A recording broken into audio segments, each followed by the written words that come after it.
More than 23,000 people currently call Macon County home. Of that number, though, how many actually know who Macon County was named for?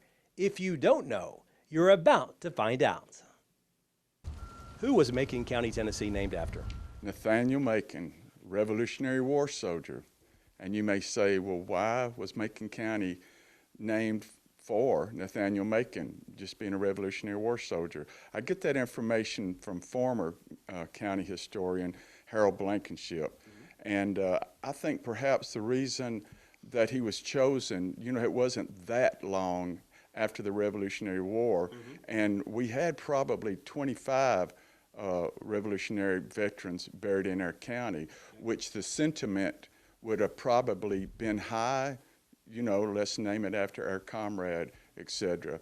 And we've got Robert Wright, Revolutionary soldier, buried at Brattontown in a crypt-type marker, whose tombstone, the old tombstone, says he served nearly the whole of the war with Generals Washington and Greene. And another connection we have is the fact that Nathaniel's was a second cousin to Martha Dandridge Washington, wife of George Washington.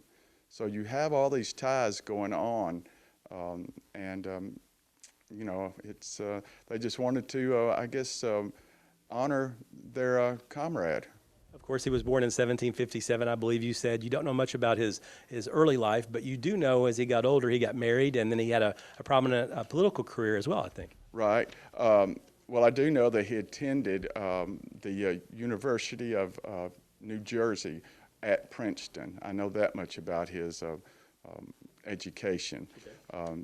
He and his brother were educated. His mother decided to educate them because, you know, got to understand, not everybody was given an education, but he went on and furthered his education, which molded him into the man that he became. Okay. And who did he marry? He married Hannah Plummer, and the interesting story about that is Nathaniel and another suitor were both courting her at the same time, and I guess Hannah couldn't make up her mind. So Nathaniel challenged the other suitor to a card game, with the winner getting Hannah as a prize. But he lost the card game, but a quote for that is, he said, "Notwithstanding, I have lost you fairly. Love is superior. To honesty, I cannot give you up."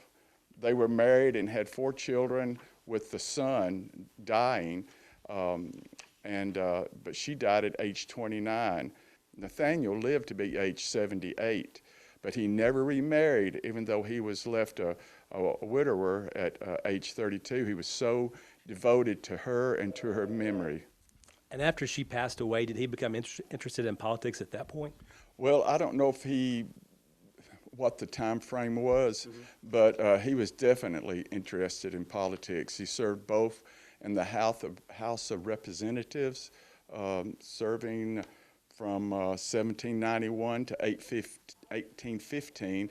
Then after that, he was a member of the U.S. Senate, both from North Carolina, from 1815 to 1828. Good. And you said also he had kind of a negative approach when he voted, is that right? Yeah, he was known as a negative radical. What does that mean exactly? Well, I guess it means just that he voted no on most everything. He was against a lot of things government-wise.